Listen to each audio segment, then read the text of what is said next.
muito bem acompanhado, diga-se de passagem. Vamos começar primeiro com ela, First Ladies, aqui no programa. Estou recebendo aqui a pastora Camila Licurgo, esposa do pastor Tassos Licurgo. Camila, muito bom te receber. Bem-vinda. Para mim é um prazer estar aqui hoje, né, fazer parte dessa bancada, estar aqui com vocês. Eu sempre acompanhei aqui nos bastidores, né? Uhum. E hoje estou aqui, então é uma alegria. Muito bom, muito bom. Tassos, bem-vindo aqui ao programa, muito bom te receber, aí com modelito novo, eu nunca vi o Tassos de camiseta preta, primeira vez, bem-vindo, Tassos. Obrigado, pastor César, uma alegria estar aqui mais uma vez, parabéns pelo podcast. Mostra o texto, mostra o texto, olha isso aí, alto nível. Rapaz, tem tanto comentário que disse, a gente já está dizendo assim, compra uma camisa pro pastor. E agora eu trago essa história. Tá aí os nossos torcedores do Centenário, como chama? Centenário Pauferrense. Eu não sei se ela é, né? Mas você torce pelo Centenário? Não, né? Não sou eu e o meu Orlando, meu filho, nós somos os torcedores lá. 50% da torcida está na sua casa, né? Mais ou menos isso. Essa é mais ou menos a base. Maravilha. Antes de falar sobre apologética e debates e as coisas que todo mundo gosta de perguntar para o Tassos, ô Camila, como é que é ser esposa do Tassos, que experimentou nos últimos anos um crescimento absurdo nas redes sociais e gente que ama e gente que odeia? Como é que é para você? No primeiro momento a gente, como família, a gente tem que estar ligado, né?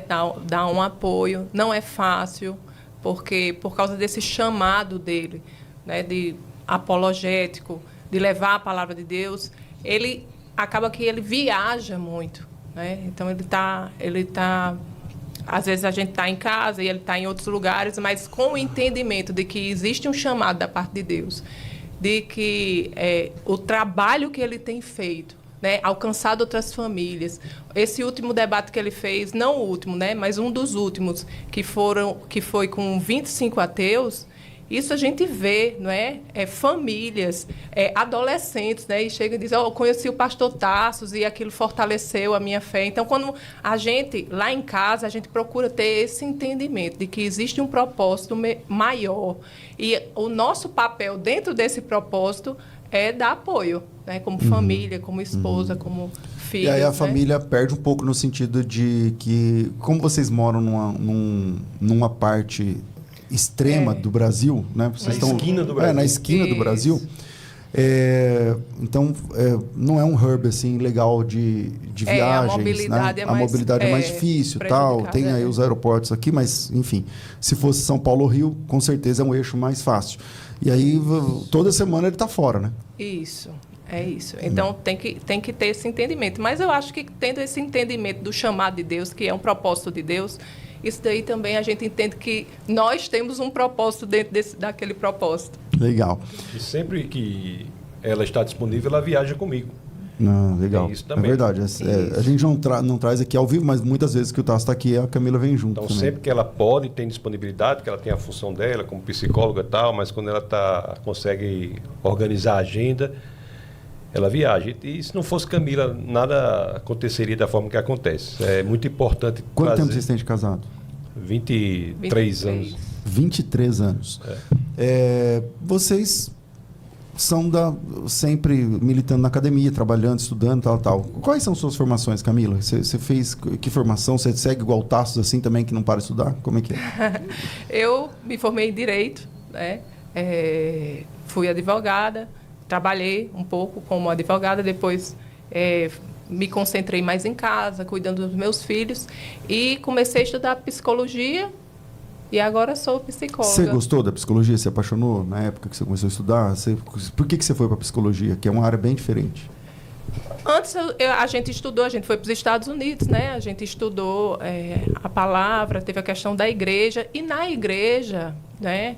Apesar do aconselhamento do pastor ser um aconselhamento pastoral, mas eu senti essa necessidade de também entender um pouco da mente né? Até para a gente ter um equilíbrio, sabe, César? Que é muito importante sobre essa questão espiritual, o que é verdadeiramente espiritual, o que é da mente, sabe? E aí, nessa pegada, eu fiz psicologia, nem tanto buscando atender, mas mais por conhecimento mesmo. Mais pro gabinete pastoral mesmo e tal. Isso, para ser mais uma ferramenta, né? E aí, mas aí quando eu fui estudando, fui vendo e hoje praticando, né, eu vejo o quanto isso é poderoso, a psicologia é poderosa nas mãos certas, sabe? Nas mãos certas. Vocês têm, hoje, vocês têm um casal de filhos, né? O Orlando é o mais velho? Quantos anos eles têm? Orlando tem 22 anos e Tásia tem 17. Orlando tem 22 anos, é formado em comércio exterior e em direito e advogado. Passou no OAB. Então, vamos lá. Eu lembro que ele foi... A gente tem amizade há muitos anos, né? Então, eu lembro quando ele passou no vestibular. Ele passou no vestibular com quantos anos? Acho que ele tinha o quê? 16, 15? 15? Não, tinha 16. 16 ia fazer com 17. 16. E pode isso, Arnaldo? Porque ele é adolescente, né? E aí...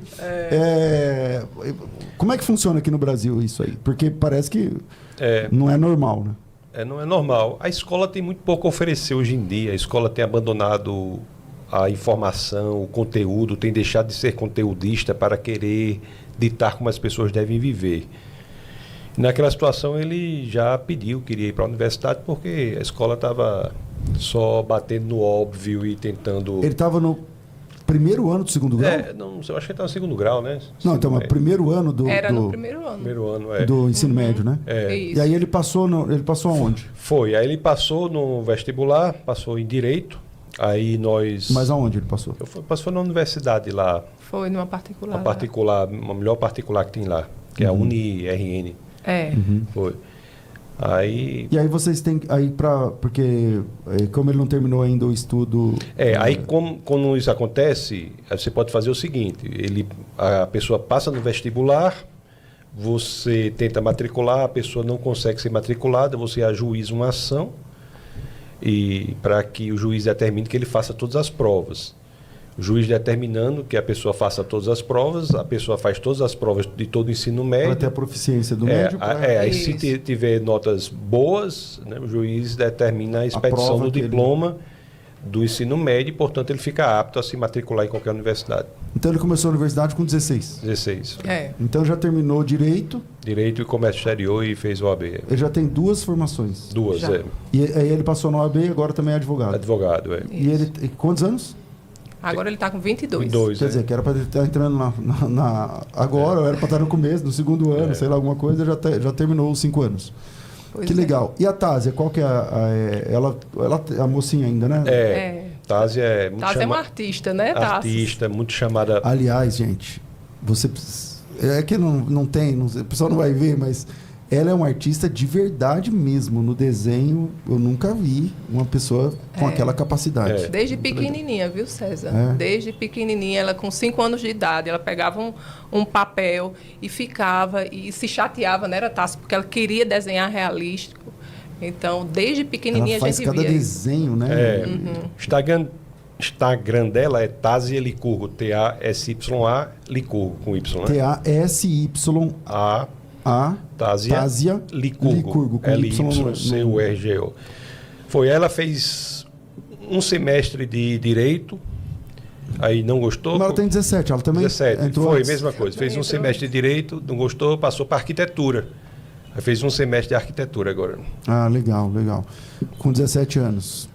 Vai vendo, né? Como é que é. Agora, uma pergunta, eu vou começar com a Camila. Camila, como é que entra a conversão de vocês? Você já era cristã, não era? Quem se converteu primeiro? Como é que Jesus entrou na história de vocês?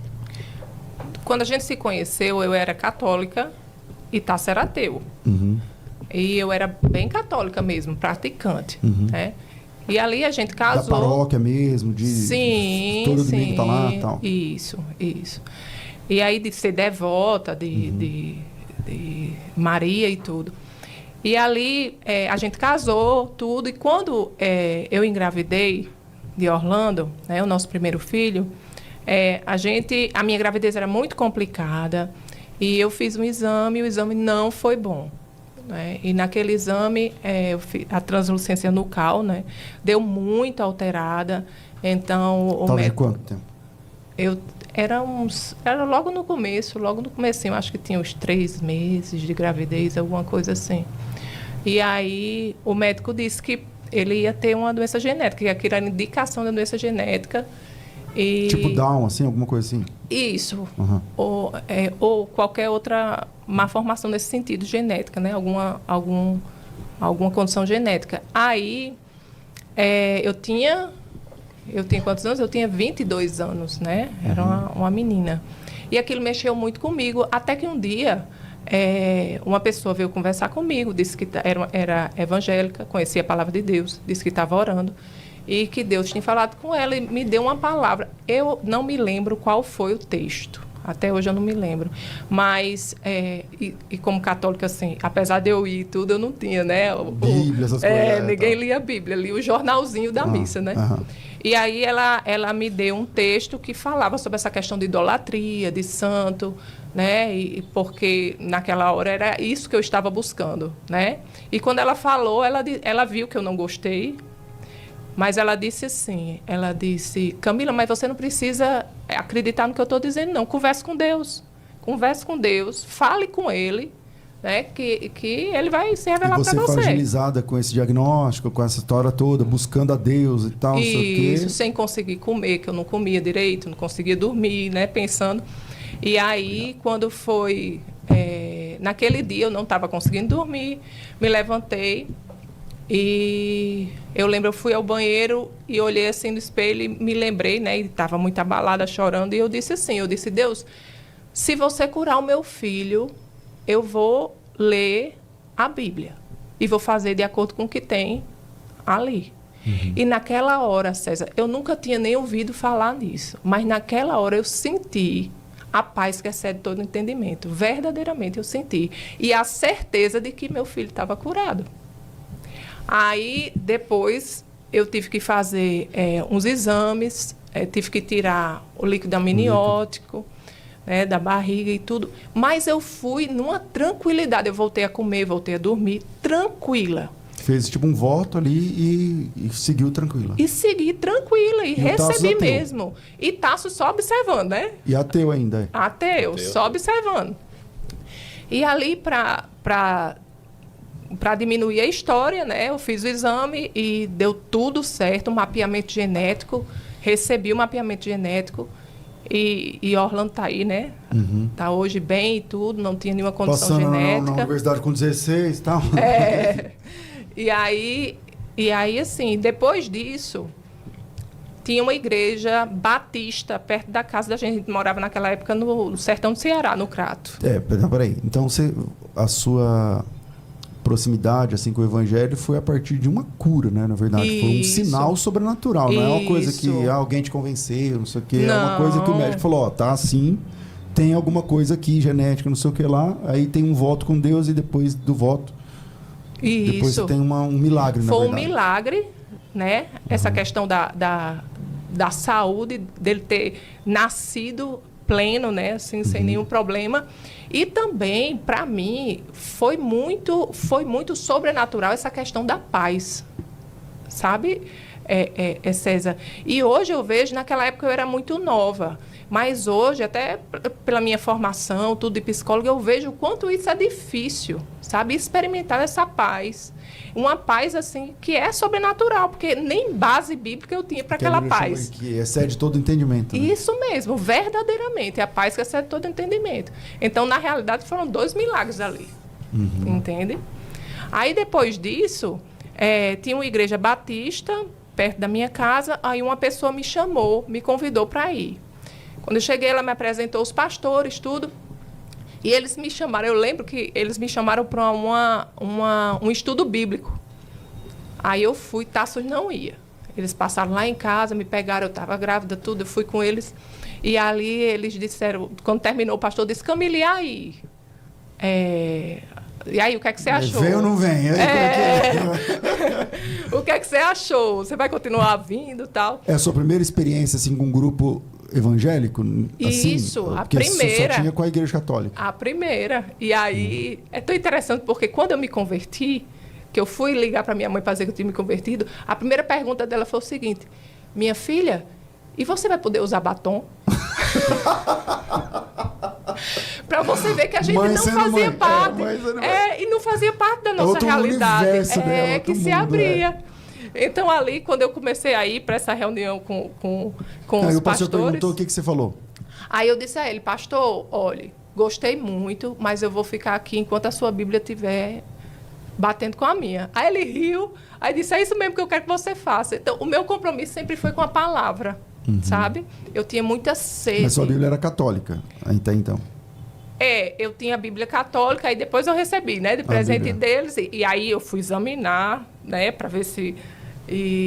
Mas o meu compromisso sempre foi com a palavra. E Tassos, né, nessa questão toda, ele estava de longe observando, né? E o pessoal da igreja também, os pastores, eu estava grávida, né, de Orlando, a gravidez muito complicada. A mulher do pastor era médica, então eles me acolheram nisso daí e acabaram também acolhendo Tassos. E com muita sabedoria, eles estavam sempre presentes, né? Conversavam, pastor César, eles conversavam sobre tudo, não ficavam, né? Mas o Tassos, você baixava a guarda ou não? Você era meio... Como que nesse momento aí da vida, como é que você estava? Você tá lá ateu, e aí? Meu ateísmo de índole intelectual, não moral. Isso é muito importante distinguir. Não tinha raiva de crente. Eu só achava que aquela visão de mundo deles não era verdadeira. Agora, veja a importância da integridade, porque os pastores eram pessoas íntegras. Sim. Então, o poder da ministração de uma vida íntegra. Então, os pastores que nos abordaram lá, o pastor Samuel e a pastora Marinila, que faleceu, eram pessoas extremamente íntegras. E isso daí dá um impacto muito grande e você passa a conviver com pessoas, porque são pessoas que... Porque não era só o que eles falavam, era o que a gente via na vida deles. Você começou a ver Jesus na vida deles, né? Isso mesmo, poder da integridade. Eles viviam o que pregavam. E quanto tempo foi essa ainda ateu? Aí eu, sendo ateu, comecei cada vez mais a conviver, ir mais. Aí tem aquelas coisas de comunhão de crente, né? Tinha codorna, tinha não sei o quê. Mas né? a Camila vem primeiro, então, né? Aí como é que foi para você processar? Minha mulher é crente agora. Não, eu não tinha problema. É que ela já era católica, né? Por mim, podia ser o que fosse, entendeu? Ela cria já, né? E ele até reconhecia, né, era Tasso? Você até falava que quem cria vivia melhor e tal, mas ele dizia, mas eu não tenho... Eu acho que não tem fundamento básico de verdade para essa visão de mundo cristã e eu me mantinha no ateísmo. Você é tipo o Sérgio Sacani na época, porque o Sérgio Sacani ele falou assim, não, eu não quero transformar ninguém em ateu. Eu só acho que não é tal, era mais ou menos essa pegada. Você não era um militante do ateísmo. De forma nenhuma, militante não. Apenas achava que aquela não era a visão de mundo. Embora eu estudasse ateísmo, eu fiz minha formação acadêmica em ceticismo, lógica. Você já, nesse momento, você já era professor? Já era professor. Na universidade? Na universidade. Nós estávamos no Ceará porque eu era pró-reitor de planejamento da universidade lá, bem novo. Nós passamos 2 anos e meio lá, não foi mais ou menos? Foi. Você sendo pró-reitor? Pró-reitor e professor dessa universidade regional do Cariri, Universidade do Sertão do Ceará. No começo da vida a gente foi lá. Eu havia sido professor substituto na Universidade Federal desde 99, aí nesse período a gente foi para lá, eu passei, depois desse período do professor substituto, nós passamos lá 2 anos e pouco, não foi, Camilo? Isso. Foi quando abriu o concurso para a Universidade Federal do Rio Grande do Norte efetivo, para a História da Escultura Ocidental, eu vim, fiz e passei, aí foi que a gente voltou para Natal. Então, nesse período, a gente estava lá. Então... E esse período... Então, é tudo Deus, né? Deus mandou vocês para lá para ter e um lugar extremamente idólatra, né? Que tem essa questão do Padre Cícero. Isso, no Cariri. Cariri. Então, nós ficamos lá, eu ia, aí crescendo em amizade com pessoas com um padrão de moralidade muito alto, pessoas inteligentes, assim, com integridade na vida. Isso me chamou muita atenção. Demorou quanto tempo para você, quando alguém perguntasse, porque antigamente você perguntava, não, eu sou ateu, tal, não sei o que, tá tudo bem. Aí, mas demorou quanto tempo para você começar a falar, não, eu sou cristão? Isso foi um momento, assim, de... Eu cheguei até a me batizar, assim, vamos entrar aqui nesse negócio, entendeu? Aí chegou às minhas mãos um livro, tem esse fato muito importante, chegou às minhas mãos um livro de C.S. Lewis, Cristianismo Puro e Simples, Mere Christianity, né? Aquele livro. Esse livro... Alguém me deu esse livro, eu não sei nem quem foi. E isso foi um fator muito importante da minha conversão, porque esse livro abriu a minha mente para um tipo de abordagem do cristianismo que eu achava que não existia. Inclusive, como C.S. Lewis, ele era ex-ateu, então ele traz toda uma bagagem acadêmica, uma abordagem filosófica diferente. Então, o que me chamou a atenção ali, ele não fugia das questões difíceis no livro, ele as enfrentava, o argumento era delicado, sofisticado, elegante. A questão do sofrimento ele trata ali, né? Então, assim, foi muito impressionante. Então, a partir daí, desse livro, eu comecei a ter acesso a outra literatura que eu desconhecia. Norman Geisler, Bill Craig, Ravi Zacharias, que teve no final do ministério uma coisa, mas... mas foi maravilhoso, um apologista fabuloso. Né? Então esse pessoal diz, meu Deus, existe uma produção extremamente sofisticada que eu não conhecia, mesmo em... Craig. Eu era formado em outras áreas e conhecia os clássicos, mas... Josh McDowell. Pelo amor de Deus, é um material muito profundo, né, e sofisticado. Então, isso foi meio que me convencendo da viabilidade intelectual do cristianismo, o que não é conversão. Exato. E aí, pronto. Isso é verdade. Saber que o cristianismo é um fato, saber que o cristianismo é viável, isso também não é conversão, né? Não é conversão. O papel da apologética, a rigor, não é converter ninguém. É limpar os obstáculos intelectuais que separam o homem do evangelho. É um papel de lixeiro, de gari. É assim que fala, gari? É um papel de gari. Você limpar o lixo que separa o homem do evangelho. E a partir daí o homem fica exposto ao evangelho. E ele consegue enxergar com clareza. Então, isso que aconteceu. Aí esses livros fizeram esse papel aí. Esse papel. Inclusive. Eu fui ministrado por livros. Outro fator importante para nós veementizarmos aqui é a importância do livro, porque o livro chega às vezes lugares que de outra forma outro meio não chegaria. E é o jeito mais fácil, mais barato, mais rápido, mais seguro de você conversar com as mentes mais brilhantes da história, né? De você, por exemplo, você começa a ler, no terceiro livro que você está no autor, você já começa a ver como o autor vê, você já começa a pegar o jeito dele. Se alguém citar, você fala, isso aí é tal fulano, porque o jeito que ele faz é assim. E pessoas que já haviam morrido estavam ministrando. É isso aí. Sua vida. Na minha vida, por meio dos livros. Aí ela engravida nossa segunda filha, né, que foi Lissa. E com 9 dias, Lissa faleceu. Ela nasceu. Tem o quarto todo arrumado. E qual foi a explicação? Olha, a gravidez era muito, era um pouco problemática. Eu tive muito excesso de líquido na gravidez.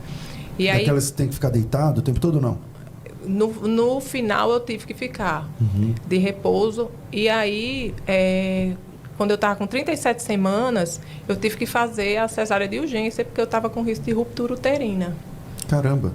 Mas a bebê estava bem. Mas ela estava bem, a placenta estava madura, porque como a gravidez foi muito problemática, a médica já estava esperando que talvez ela fosse nascer prematura. E de quantas semanas? 37, nem é tão prematura assim. Já faz parte de nascer normal, né?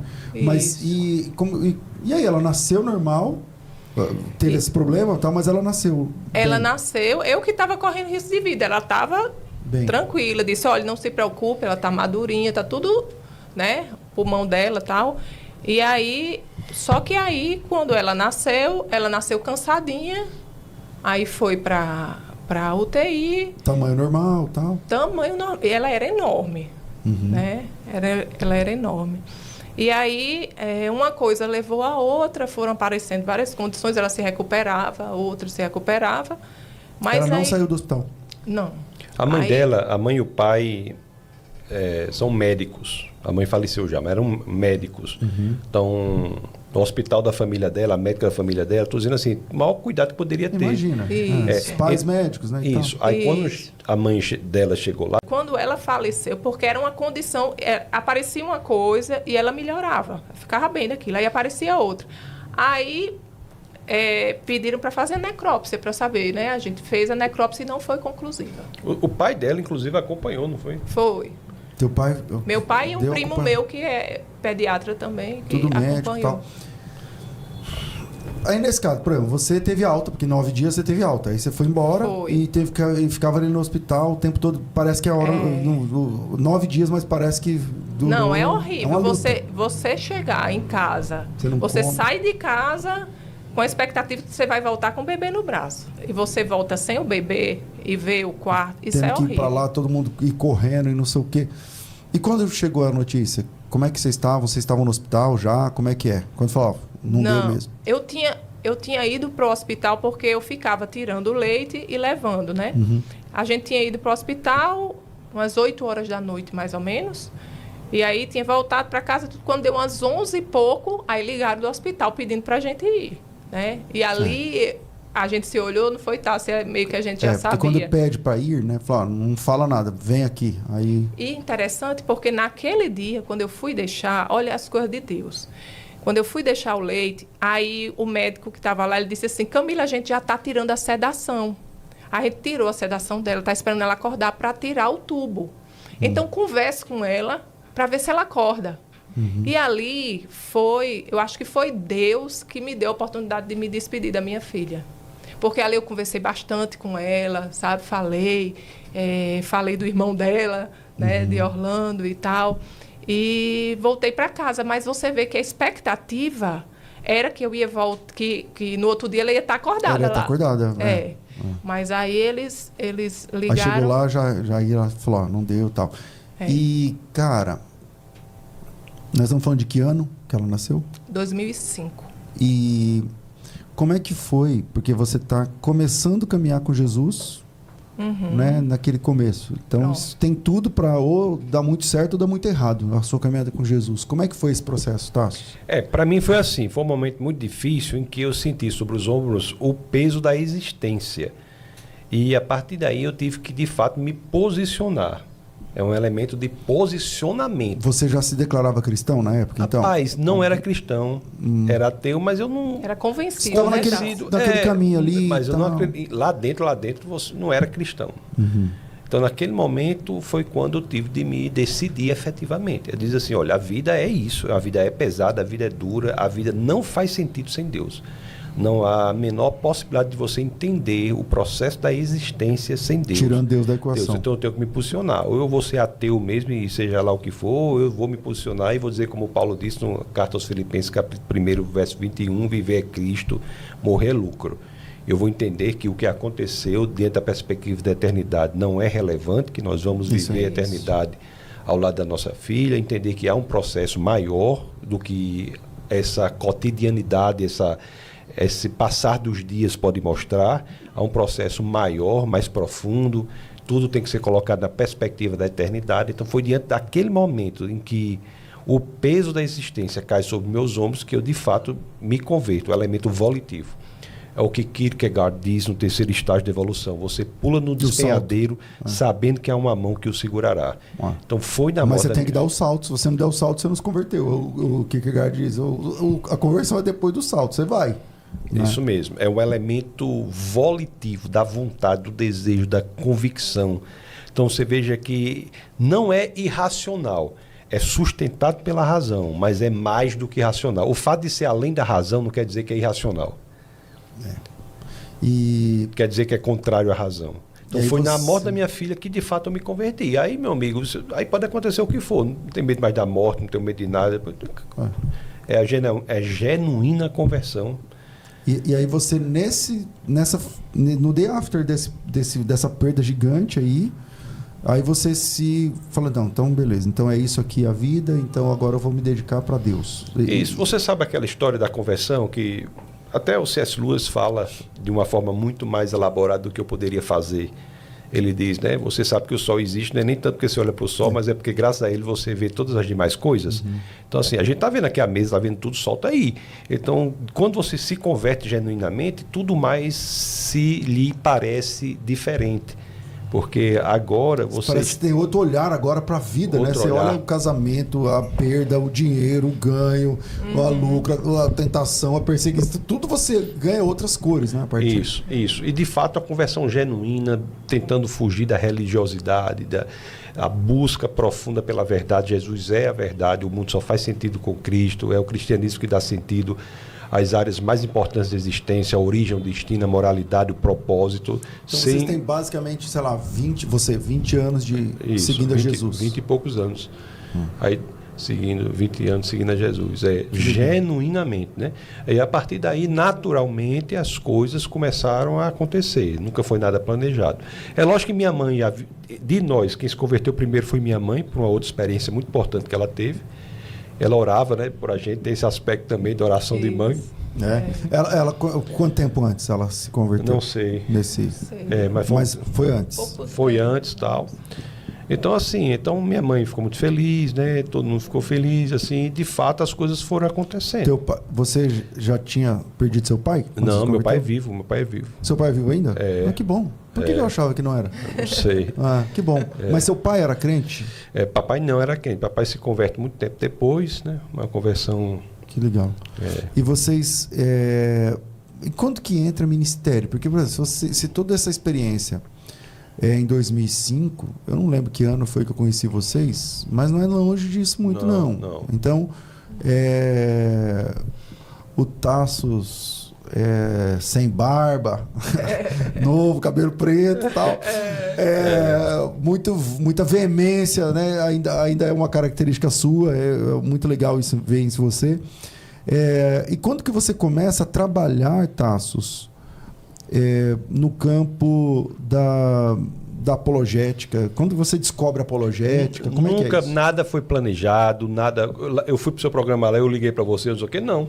Não mesmo. Foi nada planejado. Como foi? Foi o Elias Soares. Você foi lá na livraria do Elias. Foi na livraria do Elias. Aí o Elias te conheceu, o Elias falou assim: meu, você tem que conhecer esse cara, ele não é daqui não. Ele é lá do Nordeste, não sei o quê. Foi assim que a gente se conheceu, não foi? O Elias falou: meu, ele é doutor, você tem que conhecer ele, porque ele fala sobre ateísmo, ele fala não sei o que lá e tal. Num bate-papo lá com o Elias. Aí, foi assim. Aí uma vez na universidade, esse foi um fato importante, a gente participou, eu acho que ainda tem o áudio desse nosso primeiro bate-papo lá. Isso, tem no YouTube. No YouTube, o áudio. Porque a Camila gravou, fez fotos. Na verdade, a Camila fez fotos do programa. Porque eu tinha um programa na rádio, na Rede do Bem, e era em Campinas. Mas eu fazia do meu estúdio, para não precisar ir lá em Campinas. Isso. Então, como era um estúdio só de rádio, então era horrível o estúdio. Mas não tinha pro YouTube, né? Não. Aí você foi lá no programa para falar, enfim, entrou perguntas ao vivo de ateus. Foi, problema do mal, já começou forte, né? Foi muito legal aquele programa. Então, e quando você começa, então, essa vida? Nada planejado, César. Não tem nada, as coisas foram acontecendo. Aí teve isso, aí na universidade teve um professor lá, um doutor em filosofia medieval. Cara, ele chegou para mim, ele tinha um programa lá chamado Café Filosófico na TV universitária. Coloca aí, Varão, vê se você acha Café Filosófico Tassos Licurgo. Aí você vai achar isso aí que a gente tá falando. Lá no meu canal do YouTube tem. Aí Filosófico. Café Filosófico, Ele é ateu, né? Eu creio que sim, ateu e tal. E muito culto, preparado, isso, vários pós-doutorados. Aí ele chamou... Muito educado. A pessoa boa. Aí ele disse, Tassos, tem um programa de TV aqui, e me convidou para fazer parte lá.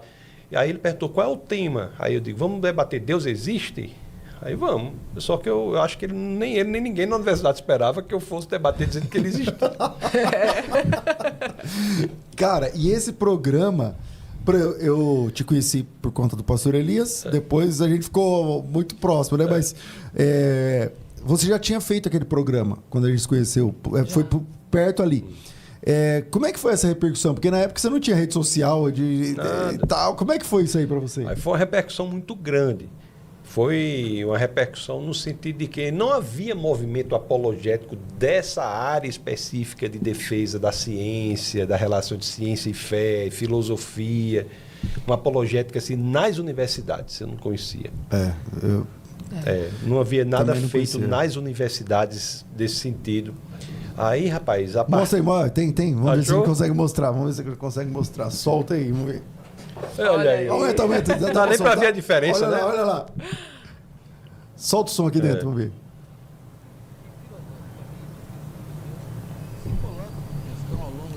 Eu não sei se está saindo som aí, tá? De Deus surge para o filósofo. Eu não acredito, a gente pode entender que a filosofia não nasce com essa questão, esse questionamento, mas isso vai entrando, de algum modo se incorpora na tradição metafísica ocidental, no pensamento filosófico, até que num certo momento isso perde o sentido e a gente ouve com Nietzsche a morte de Deus. Então, hoje, no começo do século XXI, retomarmos essa questão como algo próprio da filosofia, deve ter os seus argumentos aí, não é isso? Essa questão da origem que você tenta... Olha, o que me parece é que há uma tentativa ideológica de colocação da questão, tentativa da universidade e de ambientes intelectualmente favorecidos, de colocar a questão no âmbito relativista, com argumentos que não se sustentam ao que eles mesmos afirmam. Por exemplo, se você pegar um argumento de Hume, David Hume, por exemplo, que ele vai dizer o quê? Vai dizer que a verdade ou ela surge de afirmações autoevidentes, ou ela surge de observações que são empiricamente verificadas. Mas isso mesmo que é expresso dessa forma não é nenhuma das duas coisas. Se você vai para... O que Hume diz não se sustenta ao critério que ele mesmo propõe. Se você vai para uma interpretação possível de Kant, sem querer aprofundar, mas vai para uma interpretação possível de Kant, que vai dizer que a experiência que você tem unicamente fenomenológica, você não tem experiência com a coisa em si, denota um problema no sentido de que é preciso que você tenha o conhecimento da realidade para que você tenha a possibilidade de afirmar essa impossibilidade de conhecimento da realidade. Bom, o que fica para nós, por exemplo, que é um ambiente... é que o Tasso primeiro fica melhor de barba, né? Então, vamos combinar. Camila, fala aí alguma coisa. É melhor de barba, né? E barba e camiseta preta, né? Pra mim fica bom de todo jeito. Ganhou o dia, Tasso. Aí sim. Agora, Aí, pastor César... quem você tinha ali naquele momento de referência na apologética? Essa turma aí que eu havia lido, né? Essa turma aí, Tipo Norman Norman Geisler, Geisler. Bill Craig, Ravi Zacharias, estava começando a ler isso aí. Agora eu sempre fiz uma coisa, César, que eu estava até dando uma entrevista para um projeto que vai sair muito legal pro Vitor do Metaforando. Uhum. Aí eu estava falando com ele, perguntando tal, e conversando com o pessoal e com outras entrevistas, dizendo o seguinte: olha, eu sempre fiz isso, eu tentei criar sempre um pensamento próprio do que eu acho das coisas. Qual é o meu pensamento sobre as coisas? Então, é a forma que eu vejo o mundo.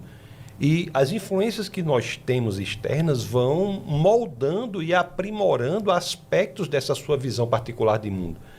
Então, eu passei a ver o mundo daquela forma. Por isso que eu consigo falar, porque é o que eu penso. Interessante. E hoje, Tassos, você tem... Como é que eu vou te falar? A gente acaba, por conta da mídia, né? A gente acaba... não é proposital, mas a gente acaba inspirando pessoas. Então, pessoas olham para mim, olham para você, olham para o Elias, olham para o pessoal que está numa certa evidência, né, da mídia e tal. Como que você lida? Você pensa nesse grupo de pessoas que te acompanha? Você alimenta esse grupo? Você se relaciona com essas pessoas? Como que você pensa no seu ministério, Tassos Licurgo, que vira um ministério para além de uma igreja local? Porque nós temos hoje poucas pessoas que militam na apologética. Eu não sei se vou chamar, apologética na universidade ou apologética mais científica e tal. Como que você lida? Filosófica / científica, como que você lida? De fato, é preciso aprimorar os meios que nós utilizamos para que possamos, de maneira mais efetiva, alimentar o pessoal, treinar, discipular. Sabe que é muito difícil de fazer isso quando são tantas pessoas que procuram. Então, parte da equipe hoje está dedicada exatamente a criar meios para que isso ocorra. Nós temos a Licurgo Academy, que está sendo desenvolvida. É um ambiente que haverá treinamento na área de conservadorismo, cristianismo, estudos bíblicos, apologética, cursos de clubes. Nós estamos pensando em estratégias para fazer isso. Esse é um aspecto. De fato, o Ministério do Defesa da Fé é maior do que a igreja local. Nós temos 2 igrejas, mas o ministério é maior, é mais abrangente. Nós temos as igrejas com pastores extremamente amorosos e treinados e pessoas íntegras. Então, é um aspecto importante. A igreja ainda é o instrumento evangelístico mais eficaz sobre a face da terra. Mas o ministério é mais amplo. Que legal. Então, fazemos isso. Agora, me permita só uma coisa, se você me permitir. Agora, o mais importante de tudo é assim, né? Você não pode se tornar um idólatra do seu ministério. Exatamente. Isso daí é essencial. A pessoa que cai nessa armadilha de achar que é tudo pelo ministério está caindo na mesma armadilha de qualquer outra idolatria. E a idolatria do ministério talvez seja pior, porque é muito sutil. Você tem a sensação de que está fazendo algo certo, porque o ministério é para o Senhor. Então nós temos que sempre renovar nossa mente, de entender que a nós importa agradar a Deus. Deus está em primeiro lugar na nossa vida, nossa família. Então isso é muito importante. Jamais colocar algo no lugar. E o meio para fazer isso é entender. Senão o ministério vira um ídolo. Né? Vira um ídolo. Tem muito pastor que cai assim, que tem vidas miseráveis por conta disso. Porque nada pode ocupar o lugar de Deus, nem o ministério. Tem coisas que são boníssimas. A família, o ministério, o dinheiro, são coisas boas. A carreira profissional são coisas boas. Mas nenhuma delas serve para estar no lugar de Deus. O contrário de ateísmo na Bíblia, aliás, o contrário de você ter Deus na Bíblia não é ser ateu, é ser idólatra. É isso mesmo. Interessante isso. O contrário de você servir e crer no único e verdadeiro Deus na Bíblia não é fulano é ateu, não. Fulano ateu, é idólatra. Tem vários deuses. É ser idólatra. Então, nós temos que ter muito cuidado com isso. E uma coisa mais que eu gostaria de dizer é que nós não podemos estar no centro das nossas preocupações. Não podemos estar. Cristo é que está no centro da nossa vida. É por Ele, para Ele, graças a Ele. Então isso nos blinda, César. As Escrituras são tão impressionantes, né? Porque isso nos blinda da tentação de sermos afetados pelas críticas e talvez da tentação maior de sermos afetados pelos elogios. Críticas e elogios. Porque assim, tem sem noção dos dois lados. Tem sem noção dos dois lados. Então tem pessoas, por exemplo, que me amam acima da medida e que me odeiam. Só por uma coisa que eu falei, o que eu penso. Eu penso que esse texto se interpreta assim. Então, por causa disso, tem gente que me ama acima da medida e tem gente que me odeia. Que prefere que eu morra só por causa daquilo. E a gente vive essa avalanche de haters, né? Como que é para você, Camila, lidar com, especialmente as pessoas que odeiam o Tassos? Tipo assim, as pessoas que... Não é que... Eu posso discordar do Tassos, como discordo de algumas coisas que ele pensa, e eu falo, minha interpretação é essa aqui, tá tudo bem, ele me respeita, eu respeito, porque não são coisas essenciais. Então, beleza. Agora, como você lida com pessoas que não têm noção na medida e que fazem comentários e que xingam? Como é que é para você, mulher dele, esposa, no caso, lidar com isso? Como é que é como mulher e como esposa dele? Pronto. Desde o começo, desde aquela entrevista ali, a gente já via, né, muitos haters. E, que nem tinha esse nome, né? Antigamente. Pois é, né? O pessoal que não gostava, né?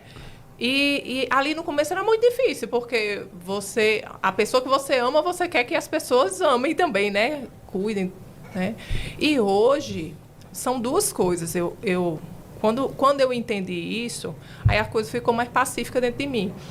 Porque são duas coisas. Primeiro, muita gente assiste um vídeo ou ouve uma entrevista, né, como essa, e eles não estão interessados muito em saber a verdade, em buscar uma verdade. A verdade absoluta. Não, eles não estão atrás de buscar a verdade. Eles estão querendo escutar algo que massageie o ego ou então que seja condizente com a vida que eles querem levar. Então, quando aparece alguém que fala contra isso daí, aí a pessoa já fica, né? Então não é muito sobre ele, é sobre o que ele defende, né? Entendi. Não é muito Tassos, é mais Cristo, né? Então, tem isso. E tem outra coisa também, que a palavra diz que a nossa luta não é contra carne nem sangue. Então, a gente tem que entender também que existe uma atmosfera espiritual que impede as pessoas de enxergarem certas coisas, né? E de ficarem iradas além da conta, né? Ficar com essa raiva toda nos comentários, tudo. Não é muito. Eu vejo muito assim, não é muito a questão de Tassos, é a questão do que ele defende.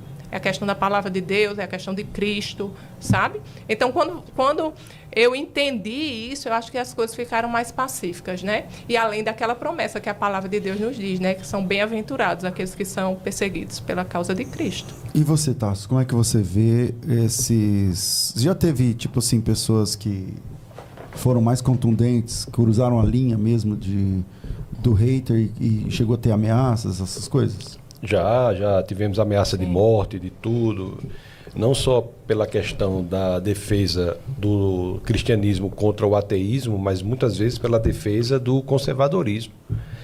Então tem pessoas que muitas vezes saem do controle, fazem ameaças, situações em que a inteligência do local diz que eu não posso ir, tenho que ir de uma determinada forma. Existe tudo isso para a defesa dos valores no mundo em que se regozija na mentira, se regozija no mal. Já teve convites que ele teve que desmarcar porque as pessoas não podiam. Não tinha segurança. Então, por orientação mesmo do pessoal. Do pessoal da organização. Isso, ou então da inteligência, da polícia, tal, lugares que são mais controlados.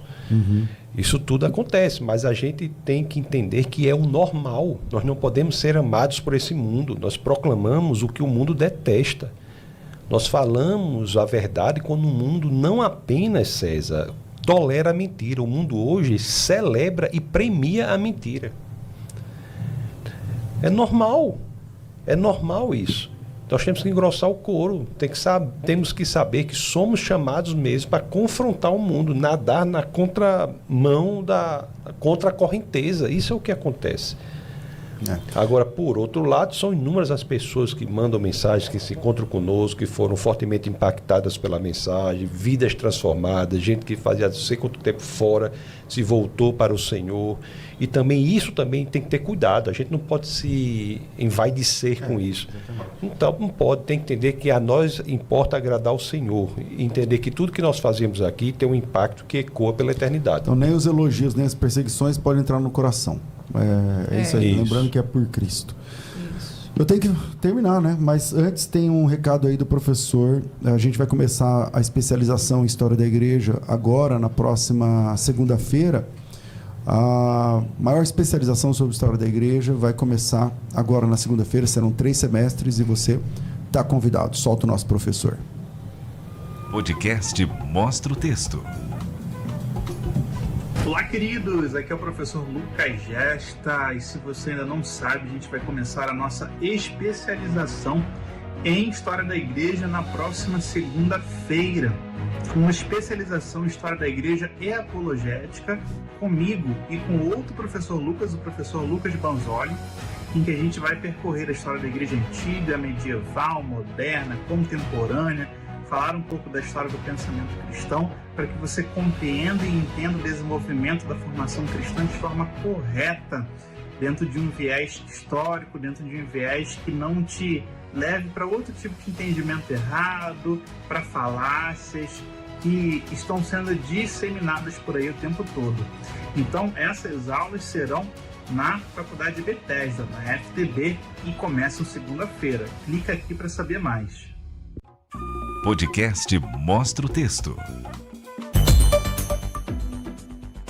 Um sorteio aqui, porque quando nós lançamos a pós-graduação, nós prometemos um sorteio de todas essas obras aqui. Ó. Então, uma pessoa agora vai ganhar livro A História da Reforma, livro A Teologia da Reforma, livro... É muito pesado, vou mostrar aqui mesmo. Ó. Livro Manual de Discernimento Bíblico, livro História dos Hebreus, Bíblia do Charles Spurgeon e o livro Todos os Personagens da Bíblia de A a Z. Tá tudo aqui comigo, não sei, tá vendo aí?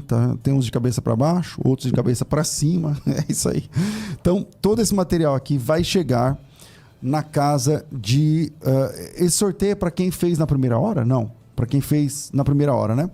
Então, nós temos aqui, só coloca a minha tela aí do sorteio, ó, tá vendo aí o sorteio? Vamos sortear um desses nomes, e os nomes estão aqui, tá vendo? Ó, os nomes estão aqui, do lado, e vamos sortear 1, 2, 3 e 5, 4, 3, que rufem os tambores, sem ter tambores, Davi Moraes Pereira, olha, tomara que ele mora na rua de baixo,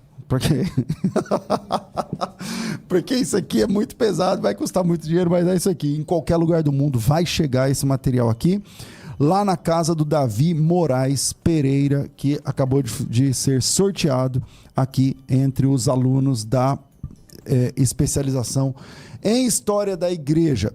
E nós temos um outro, agora não é sorteio, eu tenho que anunciar aqui os nomes dos 5 primeiros matriculados na especialização em História da Igreja. Aqui tem os livros de cabeça para cima, cabeça para baixo, é isso aí. Bíblia Crescendo na Fé, livros apócrifos da Bíblia, volume 1 e volume 2, manual de discernimento bíblico, esse aqui vai capítulo por capítulo da Bíblia, e todos os personagens da Bíblia de A a Z. Esses 2 livros aqui, ó, são fabulosos para quem gosta de pregar, dar aula na escola bíblica, estudar melhor a Bíblia, porque todos os personagens, você vai lá e estuda a vida do personagem, manual de discernimento, você vai lá capítulo por capítulo, tá tudo lá mastigadinho para você.